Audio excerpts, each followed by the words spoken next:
I never imagined I'd find the courage to escape, but here I was, sneaking through the dark hallway of my parents' house. My name is Scarlett, and for 20 years, my parents had made my life a living hell. I pulled my threadbare coat tighter around me, my eyes darting back and forth, making sure they were still asleep. Every step I took was calculated, careful not to put too much weight on the creaky floorboards. I knew all too well what would happen if I woke them. The scars on my arms, hidden beneath my long sleeves, were a constant reminder of their anger. As I reached the kitchen, my stomach growled painfully. I grabbed the bowl of oatmeal I had hidden in the back of the fridge for this very moment. My parents kept all the good food locked away where I couldn't reach it. I knew I needed to be smart about this. The food would have to last until I was far away from here. With the bowl of oatmeal safely tucked into my bag, I made my way to the front door. As I carefully turned the key, I heard a creak from my parents' bedroom. My heart nearly stopped when I heard my father call out my name. Sometimes he talked in his sleep. I prayed this was one of those times. I stood frozen, barely breathing, knowing that if he caught me trying to escape, the beating would be worse than ever. After what felt like hours, but was probably only minutes, I finally opened the door and slipped out into the night. The cool air hit my face, and for a moment, I felt a surge of hope. At 20 years old, I'd never been allowed to study or learn anything. All I wanted was to work, to earn enough money to never go hungry again. But as I stepped onto the street, my plans came to a sudden halt. There, leaning against the cold brick wall of an alley, was a man who looked even worse off than me. He was thin, his lank hair framing a face that, despite the dirt, still held traces of remarkable beauty. The man looked up, surprise flickering in his eyes as he realized I was actually acknowledging his existence. My heart ached for him. How many people must walk by every day, pretending not to see him? I hesitated, my carefully laid plans crumbling in the face of this man's obvious suffering. As bad as things were for me at home, at least I got one meal a day. This man probably hadn't eaten in who knows how long. Before I knew what I was doing, I found myself walking towards him, the bowl of oatmeal still in my hands. "I don't know your name," I said softly, "but you look like you need this more than I do." I held out the bowl, watching as the dim streetlight illuminated the gratitude in his eyes. "Stephen," he said, his hands shaking as he took the bowl. "My name is Stephen, and you must be Scarlett." I felt a jolt of fear run through me. "How do you know my name?" I asked, unable to keep the suspicion out of my voice. Stephen looked at me for a moment before answering. "I heard someone saying your name earlier when I was passing by." He looked down at the bowl in his hands. "Why are you doing this for me?" His voice was hoarse, filled with the distrust of someone who had little reason to expect kindness from the world. I glanced around, making sure the night still cloaked us in darkness and silence. "Because I know what it's like to be hungry," I confessed in a low voice. The admission felt both freeing and like a new burden. "I can't just leave you here alone when I know you need help." Stephen studied me with new eyes, a faint curve touching the corner of his mouth. In that moment, standing there with this stranger, I felt a connection I had never experienced before. For the first time in my life, I had chosen to help someone else, even at the cost of my own plans, and somehow, that choice made me feel stronger than I ever had before. I never thought I'd find myself in this situation, sharing a meager bowl of oatmeal with a homeless man in a dilapidated shed. But here I was, sitting next to Stephen, both of us warmed by the steam rising from the bowl between us. You should eat more," Stephen insisted, pushing the spoon toward me. "You look hungry." I shook my head, even as my stomach growled traitorously. "I've already eaten," I lied, not wanting him to worry. "Besides, you need it more than I do." The truth was, I was starving. My mother's slap still stung on my cheek, a harsh reminder of the price I paid if caught sneaking extra food. But seeing the relief on Stephen's face as he took his first bite made it all worth it. "I can't promise much," I told him, but I'll help you as much as I can. The determination in my voice surprised even me. For the first time in my life, I felt like I was making a real difference, even if it was just for one person. Stephen looked at me with a mixture of curiosity and admiration. You can't save the world, you know, he said gently. I felt a strength growing inside me as I replied, maybe not, but I can try to make a difference where it matters. I pointed to the shed at the far end of the street. It isn't much, but I know my parents never go there. You can stay there, at least for tonight, I offered. It's too cold out here. I feel terrible if you froze by morning. Stephen nodded and followed me to the shed. As he settled in, placing the bowl on a makeshift surface, he turned to me with a sad smile. You've got a good heart, young lady, too good for this cruel world. His words hit me hard, and I felt the irony of my situation wash over me. I'm just trying to be the person my parents never were, I said softly, turning to leave. The urge to run away was still pulsing through my veins, but I knew I couldn't leave Stephen here alone and hungry. Take care, Stephen, I whispered. If you need anything else, I'll do my best to help. As I left the shed, I made a decision. I would stay at my parents' house a little longer, at least until Stephen was well-fed and strong enough to fend for himself. Then I promised myself I would make my escape. The next morning, I snuck into the kitchen before my parents woke up. My hands shook as I prepared breakfast, making a little extra. If I do this every day, they won't notice the difference, I muttered to myself as I stirred the oatmeal. But as I was spooning the extra portion into a container, I heard my mother's footsteps on the stairs. My heart raced, but I forced myself to stay calm. Good morning, Mom, I said with a fake smile. I made a little extra breakfast for you both today. My mother eyed me suspiciously. Food is expensive, she snapped. You eat too much. Before I could react, her hand flew out, striking me across the face. This is to teach you not to waste, she hissed. You won't eat anything more today. I fought back tears as she snatched the bowl away from me after just 3 bites. But I knew I had to be careful. If they caught on to what I was doing, the consequences would be severe. As soon as I had the chance, I grabbed the hidden container and slipped out the back door. Every step felt heavy with the weight of responsibility. My cheeks still stung from my mother's slap, but I pressed on. Stephen needed me. When I reached the shed, I found Stephen still asleep, curled up in the corner for warmth. Stephen, wake up, I whispered, gently touching his shoulder. I brought you some food. He stirred slowly, looking at me with a mix of gratitude and disbelief. You really came back, he said, his voice hoarse. As we sat there, sharing the warm oatmeal, I felt a connection I had never experienced before. For the first time in my life, I was doing something that truly mattered. Despite the risks, despite the fear, I knew I would keep coming back for as long as Stephen needed me. I never thought I'd be sharing a meager bowl of oatmeal with a homeless man. But here I was, watching Stephen eat slowly, life seemingly returning to his eyes. He insisted I eat half before he would take a bite himself. His kindness, despite his desperate situation, touched my heart in ways I couldn't explain. You're different from the others, Scarlett, Stephen said softly.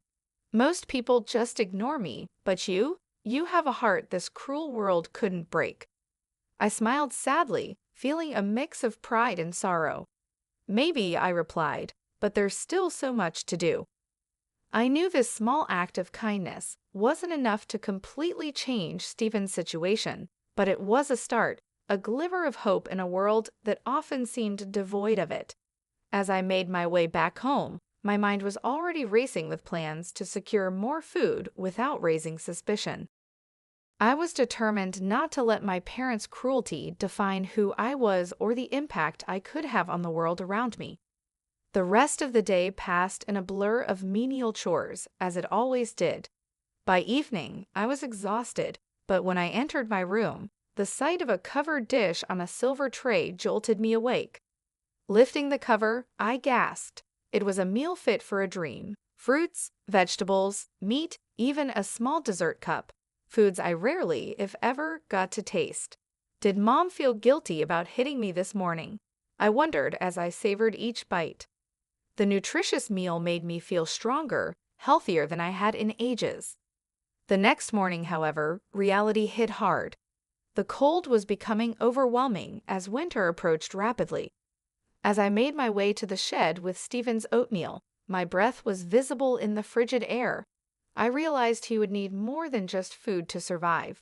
When I found Stephen shivering under his thin blanket, which barely retained any warmth, I knew I had to act.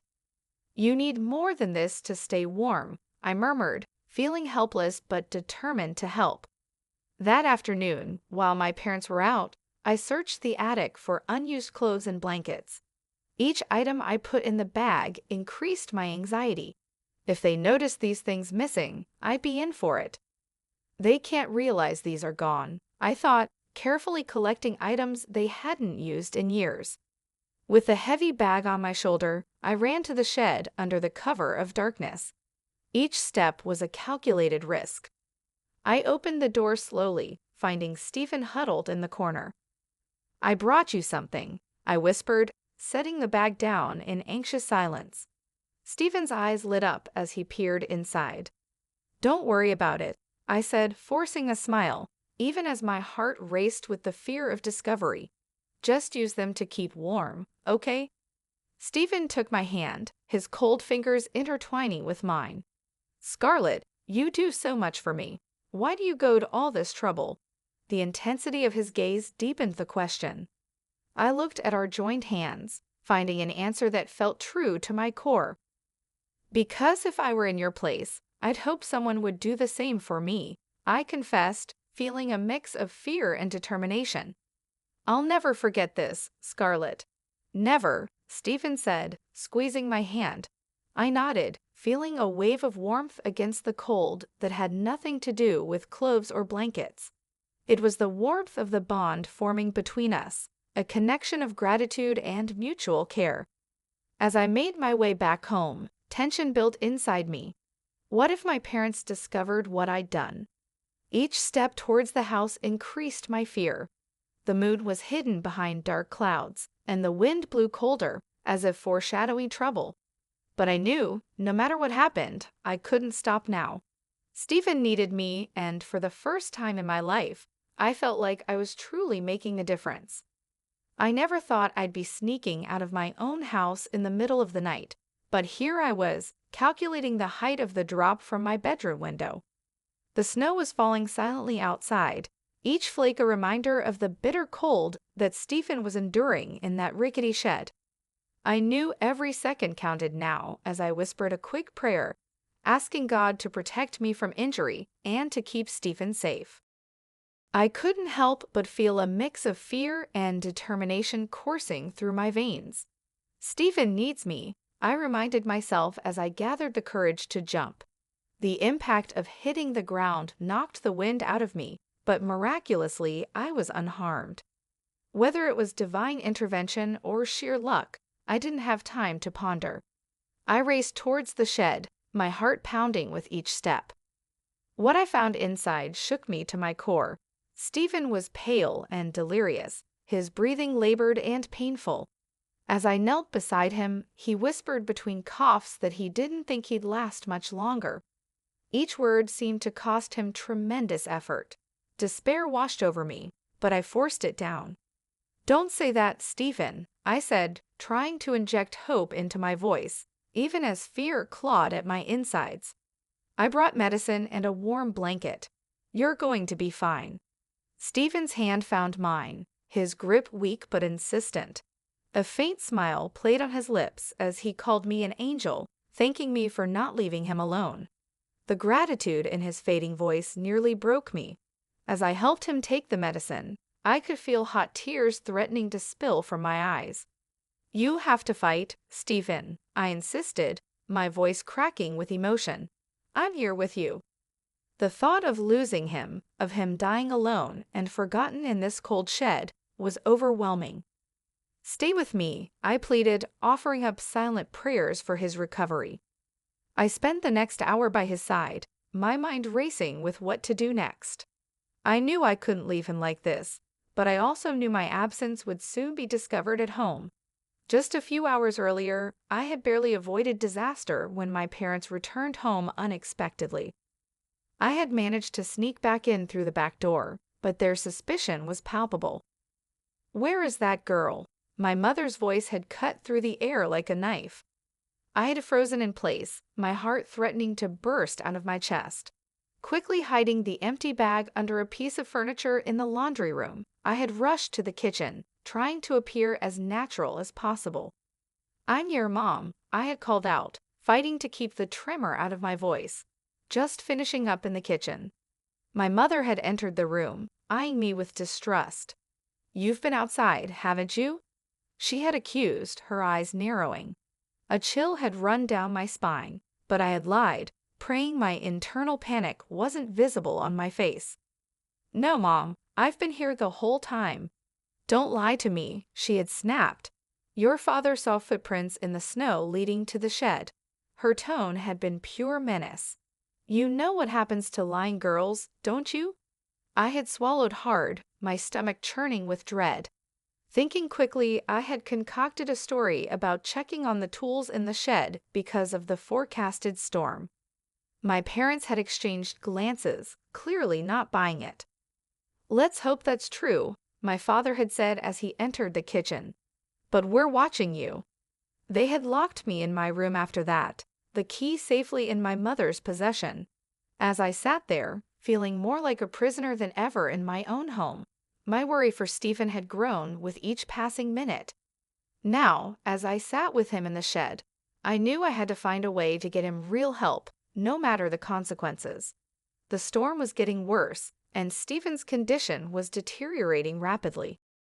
I couldn't let him die here, not when I had the power to do something about it. With renewed determination, I squeezed Stephen's hand. "Hold on," I whispered.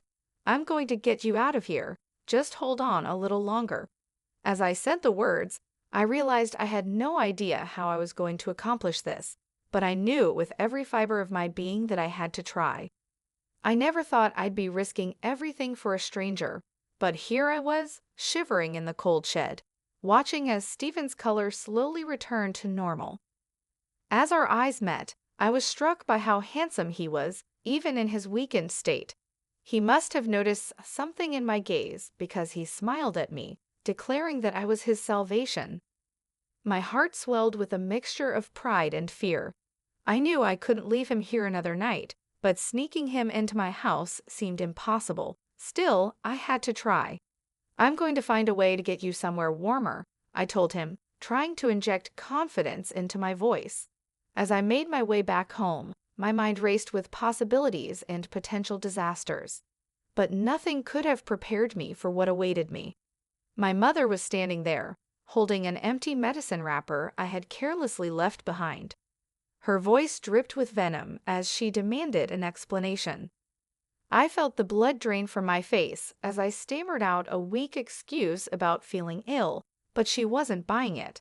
She cut me off, her face inches from mine, her eyes blazing with anger. She knew I had been out. She wanted to know who I had been meeting, what I was hiding. My heart pounded so hard I was sure she could hear it. I knew that one wrong word could mean disaster, not just for me, but for Stephen too. If I was locked up again, he would be left alone in the cold, possibly to die. The thought made me feel sick. "There's no one, Mom, I swear," I lied, fighting to keep my voice steady. But she was determined to find out the truth. She grabbed my arm, practically dragging me towards the shed. Each step felt like lead, my heart pounding like a warning bell. To my immense relief and confusion, the shed was empty when we arrived. But as my mother pulled me back towards the house, threatening that this wasn't over, my mind spun with worry. Where had Stephen gone? Was he okay? That night was one of the longest of my life. I tossed and turned, my mind conjuring up horrible scenarios. What if Stephen had gotten worse and wandered off looking for help? What if he had died alone in the cold? By dawn, I was burning with fever, my chest aching with each breath, but I knew I couldn't give in to illness now. Stephen needed me. Wrapping myself in the thickest coat I could find, I waited for my chance to escape again. When I finally made it back to the shed, clutching a pot of warm soup and more medicine, I was nearly delirious with fever. "Stephen," I called softly, my voice barely above a whisper. The relief I felt when I saw him still there, alive, was overwhelming. He looked at me with concern, noticing my pale, shaking form. I tried to smile as I handed him the soup and medicine, insisting I was fine, but as I sat beside him, I could feel my strength ebbing away. "It's okay, Stephen, we both need this," I said, my voice trailing off. His weakness mirrored mine as I struggled to make my way home through the darkness and cold. I realized I might have pushed myself too far this time, but looking at Stephen, I knew I'd do it all again in a heartbeat. Sometimes, doing the right thing means taking risks, and for Stephen, I was willing to risk everything. I never thought I'd find myself in such a desperate situation, collapsed in the snow, my consciousness fading away. The world had started to spin dangerously, and before I knew it, I was on the ground, the cold seeping into my bones. I don't know how long I lay there, but the next thing I remember is waking up in the shed, wrapped in every blanket Stephen could find. As my eyes fluttered open, I saw Stephen's worried face hovering over me. He told me he had risked coming out of the shed to check on me and had found me unconscious in the snow. Despite his own weakness, he had somehow managed to carry me back to safety. "You've saved my life so many times, Scarlett," he whispered, his voice thick with emotion. "Now it's my turn to take care of you." I felt a warmth spread through me that had nothing to do with the blankets. As Stephen tended to me through the night, I drifted in and out of consciousness. In my more lucid moments, I noticed him studying me with a mix of concern and shock. It wasn't until later that I realized he had seen the bruises on my body, evidence of the abuse I had been trying so hard to hide. When morning came, I woke to find a carefully folded piece of paper next to my makeshift bed. With trembling hands, I unfolded it and began to read. "My dear Scarlett," it began, and I felt my heart skip a beat. Stephen's words were full of hope and determination. He wrote about the new life he wanted us to have, far away from the cruelty we'd both known. He promised to come back for me, to take me somewhere I'd be cherished and loved. As I read, tears streamed down my face. How could I deserve such devotion? But reality crashed back all too quickly. I knew my parents would be furious if they discovered I was gone. And now, with Stephen's letter, the stakes were even higher. If they found out about him, who knows what they might do? I breathed a sigh of relief when I realized my bedroom door was still locked from the outside. Maybe they hadn't even bothered to check on me. But my relief was short-lived. That very afternoon, as I tried to go about my usual chores to avoid suspicion, my mother found the letter. "What is this?" she screamed, waving the paper in my face. "Who's Stephen? What kind of relationship do you have with him?" I felt my blood run cold as she continued her tirade, her voice growing louder with each word. I tried to explain, to make her understand that Stephen was just someone I was trying to help, but she wouldn't listen. "A beggar?" she sneered. "You've been giving our food to a beggar?" Before I knew it, my parents were making plans to leave town. They talked about going to my grandparents' house in the country, staying there until Stephen gave up. I felt my world crumbling around me. How could I leave Stephen behind? How could I abandon the one person who had shown me true kindness? As my parents rushed around, packing bags and making frantic phone calls, I stood there frozen. I knew I had to make a decision, and fast. But what could I do? Where could I go? For the first time in my life, I truly understood what it meant to be trapped between a rock and a hard place. I never thought I'd be fighting so hard to stay in a place I'd always wanted to escape. But here I was, begging my parents not to take me away. "Please, I need to wait for him," I pleaded, but my words fell on deaf ears. My parents were already packing, determined to cut off any chance of me reuniting with Stephen. As chaos erupted around me, preparations for our hasty departure in full swing, I sat helplessly, clutching Stephen's letter like a lifeline. "Come back soon, please," I whispered to the paper, praying silently that Stephen would find me before it was too late. In the midst of this upheaval, I knew I had to act. While my mother rushed around packing bags, I formulated a desperate plan. I needed a hiding place, somewhere I could wait for Stephen, away from my parents' watchful, punishing eyes. Seizing a moment when my parents were distracted, I slipped outside. My heart pounded with each furtive step, threatening to give me away. Suddenly, my father's voice cut through the silence, sharp as a knife. "Where do you think you're going?" I froze, then slowly turned to face him, trying to mask my fear with determination. "I'm not going with you," I declared, my voice trembling but resolute. "I can't leave my life and Stephen behind." My father advanced, anger etched in every line of his face. "You don't have a choice, Scarlett. We're doing this for your own good." He reached for me, but I backed away, taking deep breaths to calm my rising panic. I darted back into the house, searching for a place to hide until I could find a way to escape. I slipped into the rarely visited attic, crouching behind some dusty boxes. It wasn't long before my parents found me. My mother held Stephen's letter, a look of bitter triumph on her face. "This ends now," she said. Ripping the letter and throwing the pieces into the fireplace, my mother watched with satisfaction as Stephen's words turned to ash. I stood there, devastated, unable to speak. Without a word, I was forcibly led out of the house and pushed into the car. The journey to my grandparents' old country house was quiet and tense. I knew that once we arrived, I'd never be able to leave. I was familiar with the structure of the old, almost derelict house, but escaping from there would be impossible. With each passing mile, it felt like another nail was being driven into the coffin of my future. Upon arrival, I was locked in a small room on the second floor.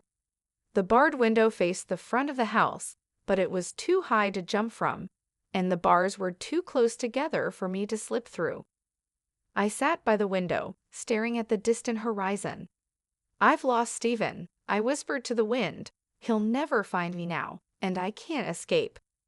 A single tear rolled down my cheek as I realized the fight to protect my freedom and future with Stephen was over. Trapped in this room with its barred window, I desperately searched for a way out. I was determined to get back to Stephen, knowing he would return to the place he last saw me. I found a hairpin on the floor and tried to pick the lock. My fingers moved frantically, but with each failure, my fear of never seeing Stephen again grew. "I have to get out of here," I told myself, my labored breathing echoing in the quiet room as I worked on the lock. My mind raced with memories of Stephen, the kindness he'd shown me, the future we had dreamed of together. I couldn't let it end like this. I wouldn't. I never thought I'd be so desperate to escape a place I once called home. But here I was, my last hope, a flimsy hairpin, broken in my trembling hands. Frustration washed over me as I slumped against the cold wall, muttering, "This can't be happening." The reality of my situation descended on me like a heavy curtain of despair. This attic room, once my sanctuary, now felt like a prison. Its narrow walls and isolation, which once offered solace, now only amplified my anguish and fear. I huddled in the corner, knees drawn to my chest, listening to the wind whistle through the gaps in the old wood. Each gust seemed to mockingly remind me of my hopeless situation. A new fear gripped me. What if my parents forgot to bring me food or water? I was trapped in this isolated part of the house, completely at their mercy. Why? Why did they hate me so much? I couldn't understand it.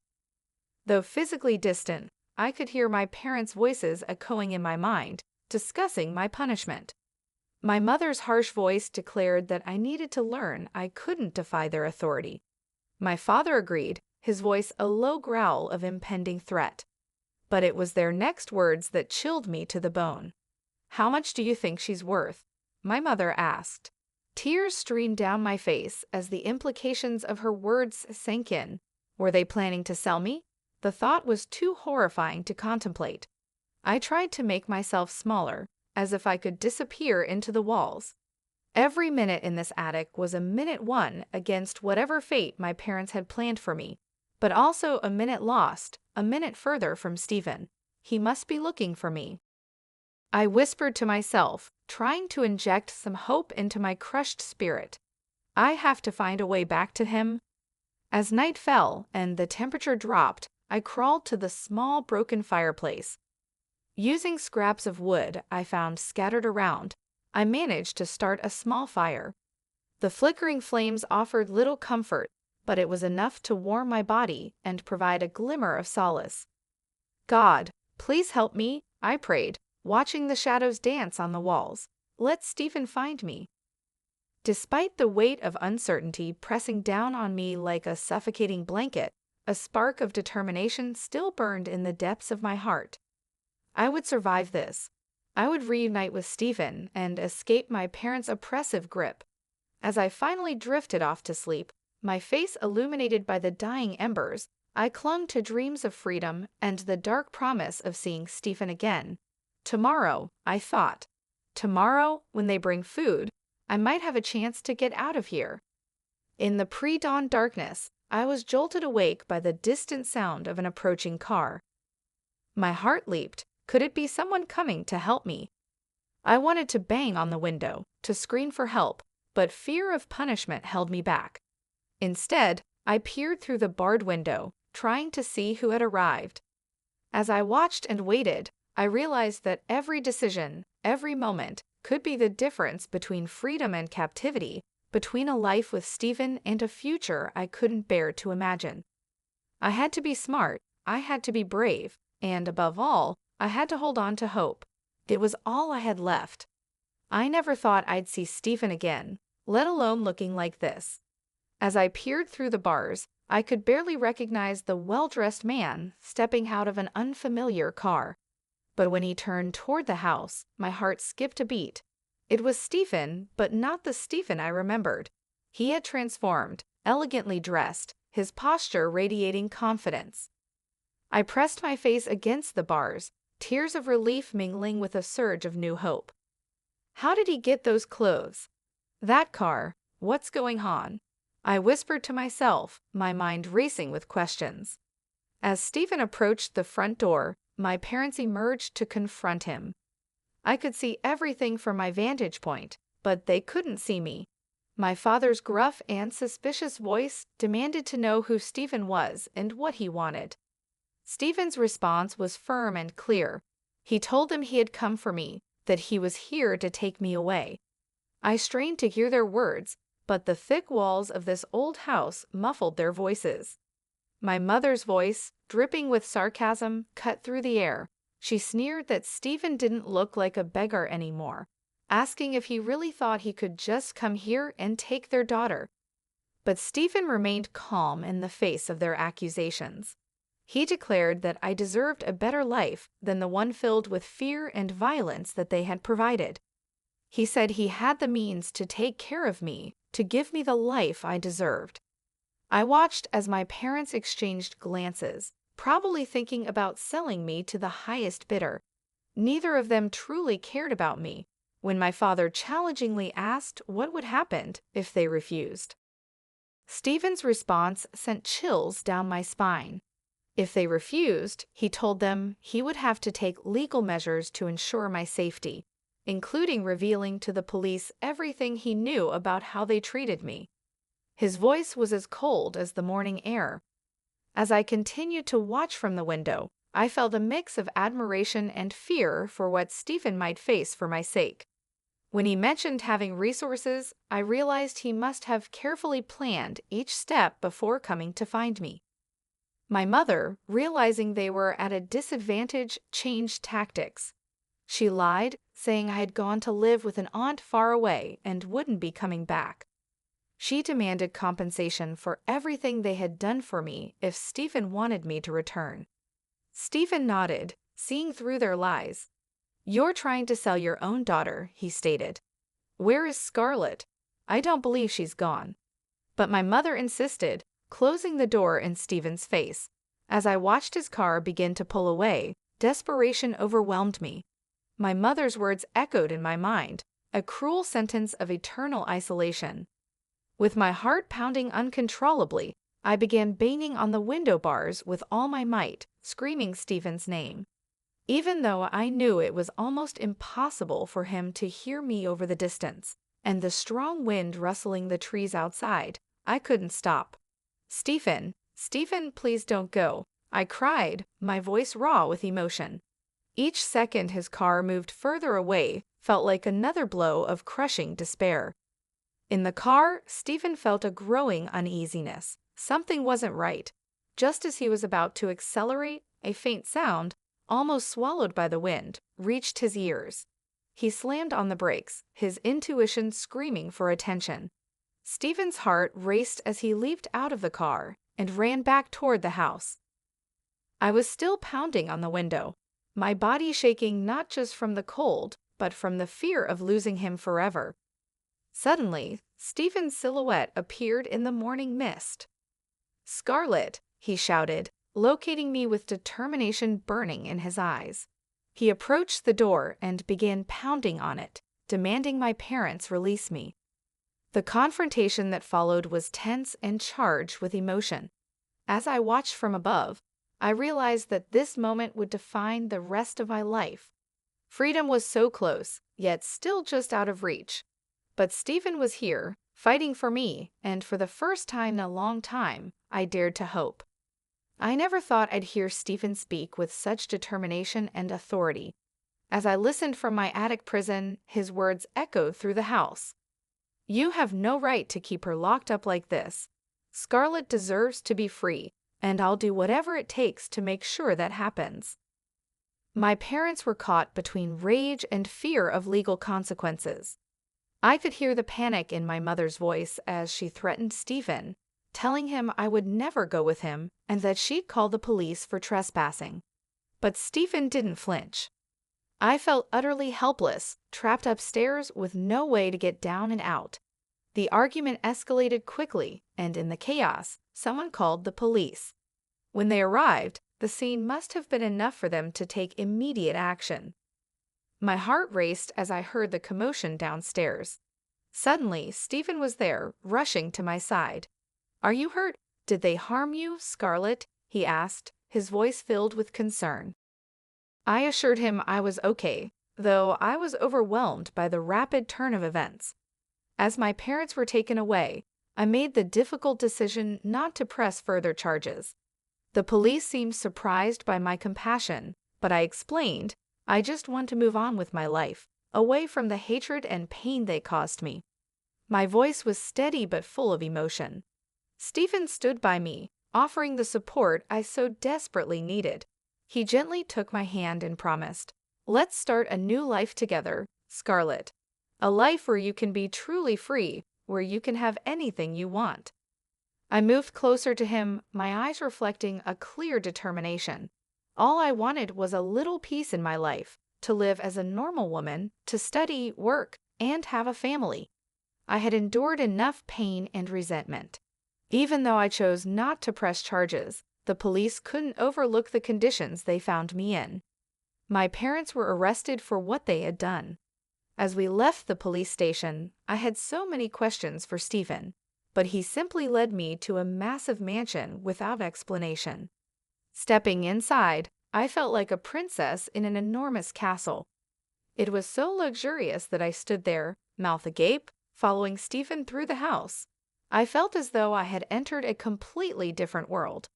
The opulence of this place was in stark contrast to the simplicity and adversity I had faced until now.